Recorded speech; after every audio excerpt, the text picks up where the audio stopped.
What's up guys, it's the Hockey Radar tracking drafts and prospects, and today we have a special Sunday video projecting the reigning champion Team USA's World Junior roster. I had to make this quick because they are expected to announce their roster tomorrow, so my regularly scheduled Wednesday release date would have been too late. If you like content like this, make sure to go check out the rest of my page for tons more prospect videos, including Team Canada's projection that I made last week. Like I mentioned in the Canada video, each team can take up to 22 skaters and 3 goalies, which is what I have the US taking this year, with 14 forwards, 8D, and 3 goalies. US has a lot of pressure as they have claimed gold in back-to-back years, and with a weaker looking roster and Canada looking stronger this year, they will have an uphill battle if they want to make history in this tournament. They'll start off the tournament against Germany on December 26th and play the Swiss, Slovakia, and end with a bang against Sweden. A tougher looking pool than Pool B, but I expect Team USA to still come out as the number 1 seed. Onto the roster, starting in net, the US has finally been forced to move on from Trey Augustine after 3 years and back-to-back gold medals as he ages out of the tournament, but we have Capitals prospect and seemingly the consensus pick around the media for starter, Nick Kempf of the University of Notre Dame in the NCAA.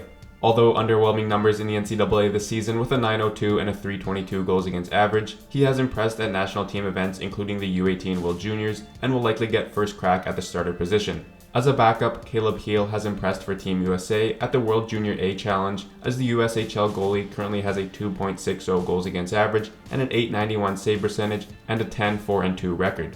They will likely split the first 2 games, and whoever outshines the other could secure the crease for the rest of the tournament.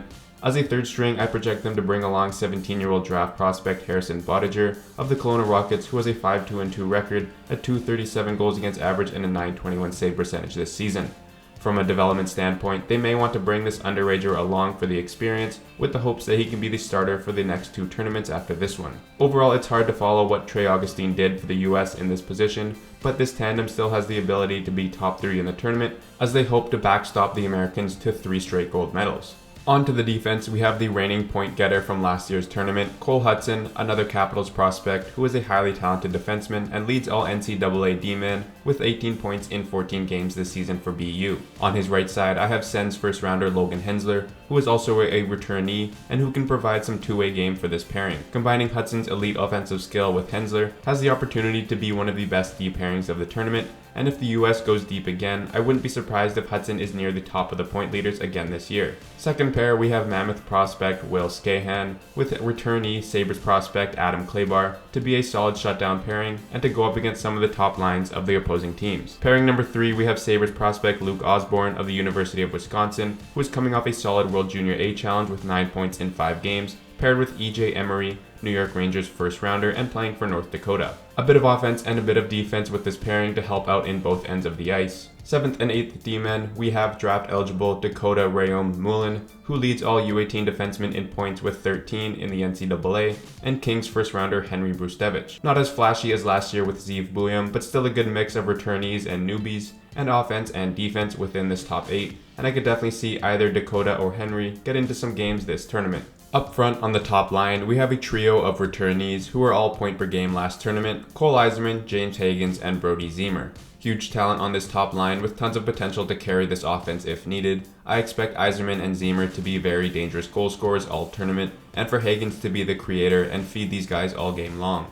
Line number 2, 3 more returnees who are stepping into a much bigger role this year: Teddy Stiga, Max Plant, and Trevor Connolly. Another line with lots of potential, and especially if line 1 is getting all the top pairing matchups and getting shut down offensively, this second line should be able to feast off of other teams' second and third pairings. The US might take a different approach and try to disperse the experience throughout the lineup, but if they want to send a message early in this tournament, I would load up the top 2 lines with the guys who have won it all before.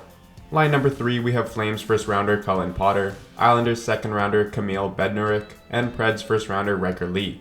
Both wingers have been lighting it up in the NCAA in terms of freshman scoring, and Bednarik should be a reliable 3C to complement them. They should be able to play a shutdown checking role who can chip in on offense when needed. Line number 4, we have Shane Van Sage, Will Horkoff, and 2025 5th rounder Ethan Wittenbach. I could very well see any of these guys higher up in the lineup, but with how deep it is, I have nowhere else to put them other than line 4. Either way, they should be able to put up solid numbers for a 4th line and move up the lineup if needed. As extra forwards, I have LJ Mooney and Cole McKinney. Both players could slot in anywhere in the lineup and look just fine, which makes this forward core very talented and very deep. Overall, their top 6 looks incredible, all with returning and high-level players. Their bottom six is filled with newcomers but high potential and should be able to build off the experience that the top six has and complement each other well towards their goal of a three-peat.